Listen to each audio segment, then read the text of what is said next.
হালদা নদী নিয়ে যে সকল ইতিহাস রয়েছে, চট্টগ্রামের যে ইতিহাস ঐতিহ্য এই হালদা নদীর সাথে সম্পৃক্ত রয়েছে, আশা করি বিস্তারিত আপনাদেরকে আমরা জানানোর চেষ্টা করব। আসসালামু আলাইকুম, কেমন আছেন? ওয়ালাইকুম সালাম, আপনি কেমন আছেন? চ্যানেল আল আফজাল, সত্যের সন্ধানে প্রতিটি মুহূর্তে। প্রিয় দর্শক, দেশ এবং দেশের বাইরে থেকে যে যেখান থেকে আপনারা আমাদের এই প্রতিবেদন দেখছেন, আপনাদের সবাইকে জানাচ্ছি অনেক অনেক শুভেচ্ছা, অভিনন্দন।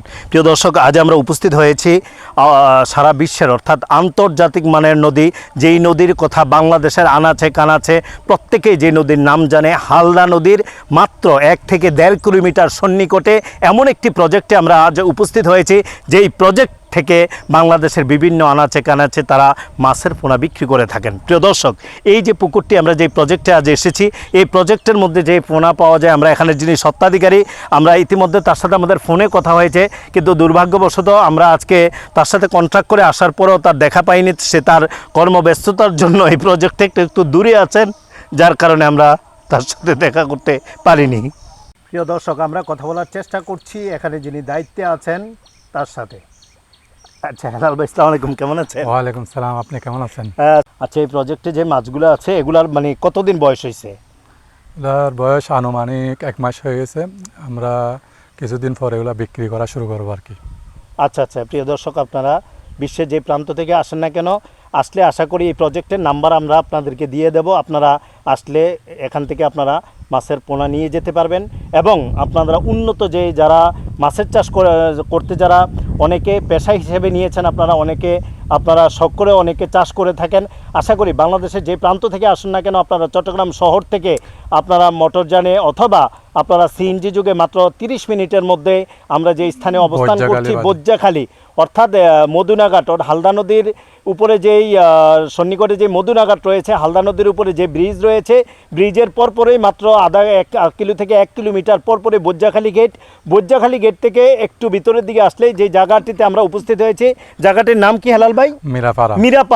মিরাপাড়া যে জায়গাটি আছে, মিরাপাড়ায় আসলেই আপনারা এই প্রজেক্টের সন্ধান পাবেন। আমরা আমাদের এই চ্যানেলে বা আমাদের এই ভিডিওতে আমরা প্রজেক্টের যে নাম্বার আছে সেই নাম্বার দিয়ে দেব।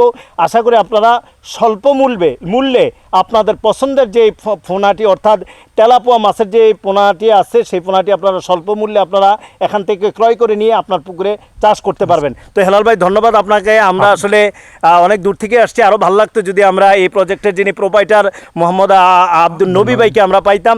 তো আপনি যেহেতু এই প্রজেক্টের দায়িত্বে আছেন, আমাদেরকে দীর্ঘ সময় দিয়েছেন, এই জন্য সত্যিকার অর্থে আমরা আপনার কাছে কৃতজ্ঞ। আপনাকেও ধন্যবাদ।